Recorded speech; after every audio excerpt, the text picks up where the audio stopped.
Mes bien chers frères, notre Seigneur et Sauveur nous instruit tantôt par ses paroles, tantôt par ses actions.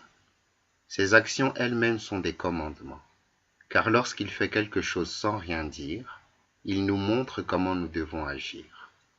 Voici donc qu'il envoie ses disciples en prédication 2 par 2. Et pourquoi donc? Parce que les commandements de la charité sont 2, l'amour de Dieu et l'amour du prochain. Le Seigneur envoie donc prêcher ses disciples 2 par 2 pour nous suggérer, sans le dire, que celui qui n'a pas la charité envers autrui ne doit absolument pas entreprendre le ministère de la prédication. Et il est fort bien dit qu'il les envoya devant lui dans toutes les villes et les localités où lui-même devait aller. En effet, le Seigneur vient après ses prédicateurs, parce que la prédication n'est qu'un préalable. Le Seigneur veut habiter notre âme lorsque les paroles d'exhortation sont venues en avant-coureur et font accueillir la vérité dans notre âme. C'est pourquoi le prophète Isaïe dit aux prédicateurs, « Préparez le chemin du Seigneur, aplanissez les sentiers de notre Dieu. » Et le psalmiste leur dit aussi, « Frayez la route à celui qui monte au couchant. » Le Seigneur monte au couchant, car s'étant couché par sa passion, il s'est manifesté avec une plus grande gloire dans sa résurrection.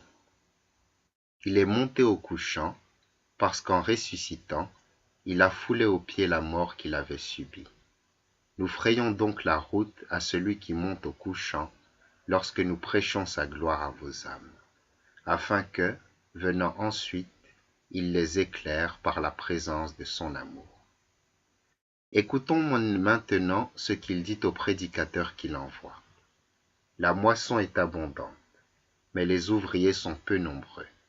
Priez donc le maître de la moisson d'envoyer des ouvriers pour sa moisson.